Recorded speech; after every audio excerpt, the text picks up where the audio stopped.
Assalamualaikum warahmatullahi wabarakatuh. Baiklah, hari ini kita akan belajar tentang cara merumuskan tujuan penelitian ya. Nah, sebelumnya kemarin kalian sudah belajar tentang bagaimana cara merumuskan masalah penelitian. Nah, mengapa sih kita harus melakukan tujuan penelitian ya? Yang pertama kita harus tahu dulu apa sih tujuan penelitian. Nah, tujuan penelitian itu adalah untuk memaparkan atau untuk menjelaskan atau untuk memprediksi atau untuk mengendalikan fenomena yang benar-benar terjadi atau peristiwa yang benar-benar terjadi pada masalah penelitian.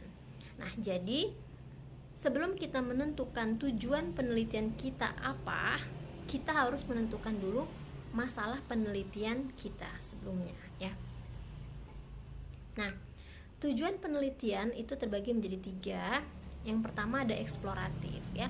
Eksploratif itu adalah penelitian yang bertujuan untuk menemukan suatu pengetahuan baru yang belum pernah ada. Artinya penelitian yang kita teliti itu adalah penelitian yang baru yang memang belum pernah diteliti sebelumnya. Yang kedua adalah verifikatif. Verifikatif itu adalah penelitian yang bertujuan untuk menguji suatu teori yang sudah ada sehingga ditemukan suatu hasil penelitian yang dapat memperkuat pengetahuan atau teori yang sudah ada. Contohnya, Fe dapat menurunkan atau dapat meningkatkan kadar Hb ya. Itu teorinya.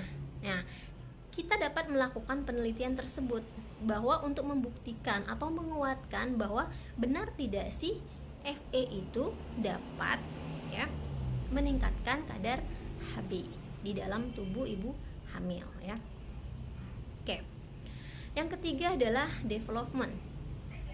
Development yaitu penelitian yang memiliki tujuan untuk mengembangkan penelitian yang sudah ada ya. Nah, misalnya tadi Fe adalah obat atau vitamin atau terapi yang dapat membantu meningkatkan kadar Hb ibu hamil.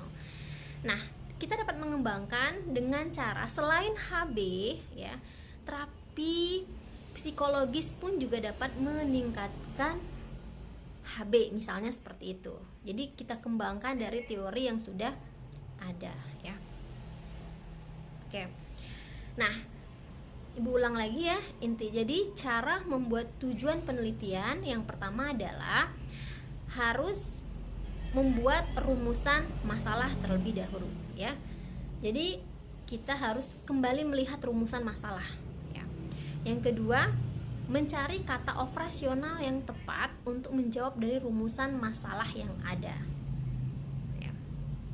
Contohnya, misalnya kata operasional itu seperti apa? Misalnya mengidentifikasi ya, kemudian mendeskripsikan, mengukur, mendistribusikan, menganalisa, membandingkan dan lain-lain. Itu contoh kata-kata operasional yang bisa kita gunakan ketika membuat tujuan penelitian ya. Contohnya seperti ini.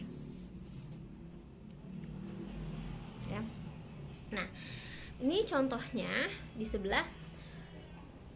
Misalnya kita rumusan masalah sebelumnya adalah bagaimana tingkat pengetahuan remaja tentang disminor di RT 01 dan 02 RW 05 Tangerang tahun 2019. Ini adalah rumusan masalahnya. Ingat ya, rumusan masalah itu berbentuk sebuah pertanyaan.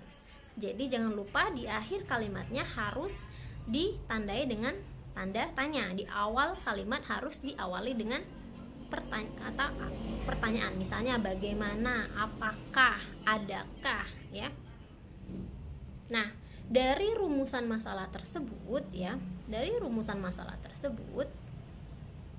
kita akan membuat tujuan umumnya, tujuan umum penelitian. Nah, kita akan membuat tujuan umum penelitiannya yaitu untuk mengetahui tingkat pengetahuan remaja putri tentang disminor di RT 01 dan 02 RW 05 Tangerang tahun 2019. Nah, tujuan umum.